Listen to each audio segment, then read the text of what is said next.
Your Excellency Sheikh Mohammed, Egypt and national security are all at stake, and thank you, Mr. President.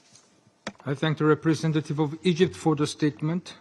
The representative of Pakistan has asked for the floor to make a further statement. I give them the floor. Thank you, Mr. President. I am obliged to take the floor to respond to some comments. The representative of Israel perhaps did not listen attentively to all council members and other speakers in today's debate. And in our view, it is unacceptable, indeed ludicrous, for an aggressor, an occupier, a serial violator of UN Charter and international law, that is Israel, to abuse this chamber and disrespect the sanctity of this council. And this is not the first time. And by pointing fingers on others, baseless assertions primarily aimed at masking its own illegal actions and violations of international law. President, but that's not at all surprising. It is an occupier that does not listen to anyone, that does not pay heed to any advice, even from its friends, if there are any left,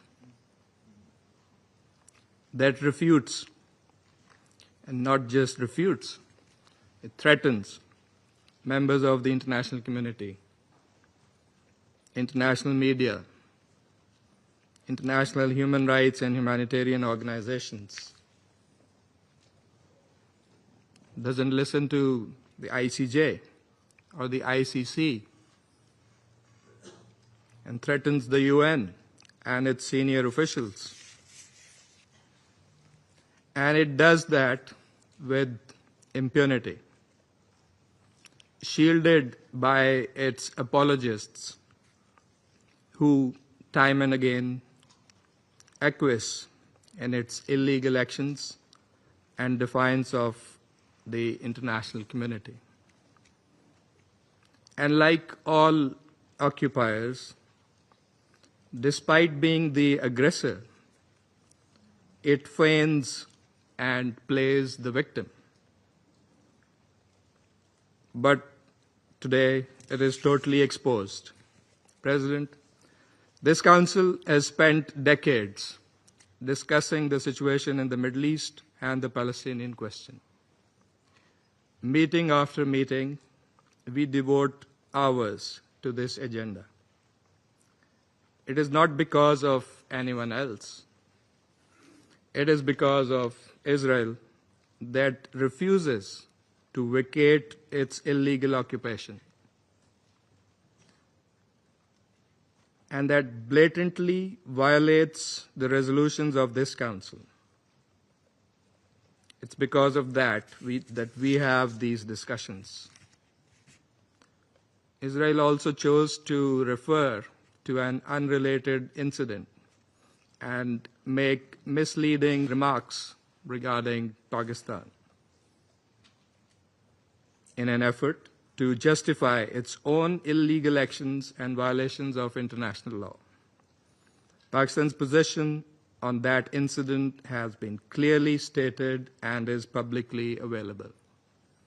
The international community is well aware of Pakistan's frontline role and sacrifices in the international community's fight against terrorism.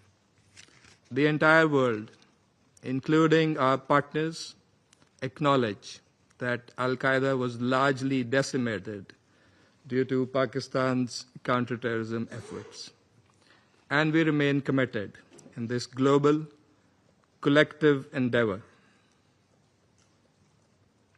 We cannot accept insinuations from an irresponsible rogue state that is, in fact, the perpetrator of worst kind of state terrorism that we are witnessing in Gaza and, in fact, in the occupied Palestinian territories for decades. And we reject any false analogy, as has also been done by Qatar. For whatever way it interprets the statements in this council, the occupying power must go back and read carefully the statement issued by the Security Council today. And let me read it out loud here.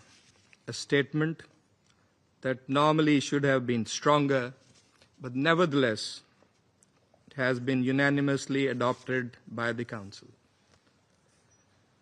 The members of the Security Council expressed their condemnation of the recent strikes in Doha, the territory of a key mediator, on 9 September. They expressed deep regret at the loss of civilian life. Council members underscored the importance of de-escalation and expressed their solidarity with Qatar. They underlined their support for the sovereignty and territorial integrity of Qatar in line with the principles of the UN Charter. Council members recalled their support for the vital role that Qatar continues to play in mediation efforts in the region and alongside Egypt and the United States. Council members underscored that releasing the hostages, including those killed by Hamas, and ending the war and suffering in Gaza must remain our priority. In this regard, they reiterated the importance of the ongoing diplomatic efforts of Qatar, Egypt, and the United States, and called for the parties to seize the opportunity for peace.